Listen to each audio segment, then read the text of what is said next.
Hello, and welcome to Eastchester SMART.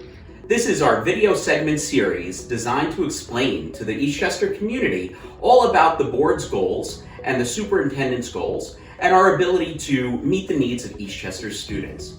Today, we're joined by Susan Chester, Eastchester's Supervisor of Humanities, who's going to help us to understand some of the progress being made in both English and social studies throughout the district. Susan, thanks so much for joining me today. Thank you for having me here. You're very welcome. So why don't we start with English? Why don't you tell us a little bit about some of the things that are happening in English throughout the district?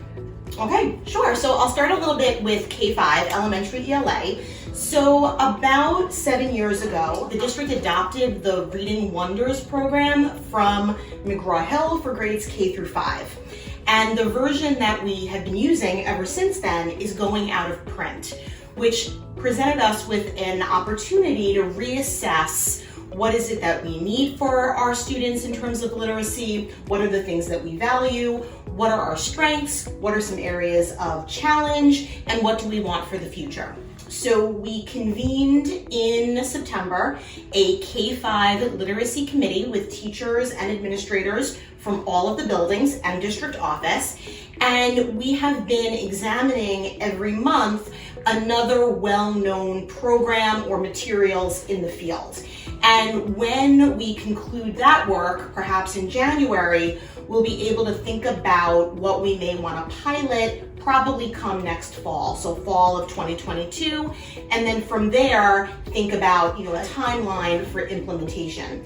One of the other things that we're hoping the committee can do is, COVID allowing, visit some other schools and districts that have used the different programs and materials that we're exploring.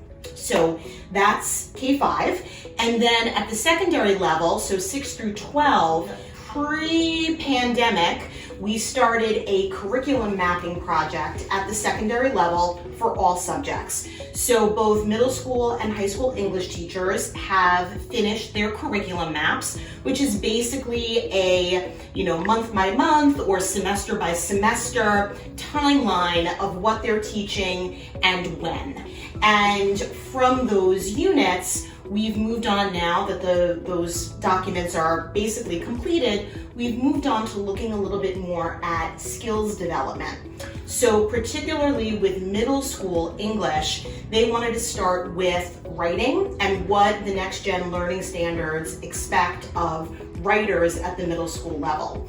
So we have created a interesting digital resource for teachers where we've taken the different writing standards, broken them down 6, 7, and 8, and because now so much of our student writing is actually accessible in Google, teachers have been putting examples of things like what does a thesis or a claim look like in 6th grade, an exemplar, and then how does that become more sophisticated in 7th and then in 8th grade.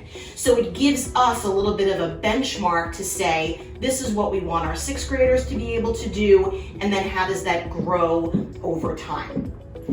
That sounds wonderful. Yeah, and at the high school, similarly, the high school teachers are looking more at what are the endpoint skills for each course. So if you are in 9th grade and then you're moving into 10th grade, what are those reading and writing skills that you need to have mastered to successfully move on? So it's a similar project with the high school English teachers as well.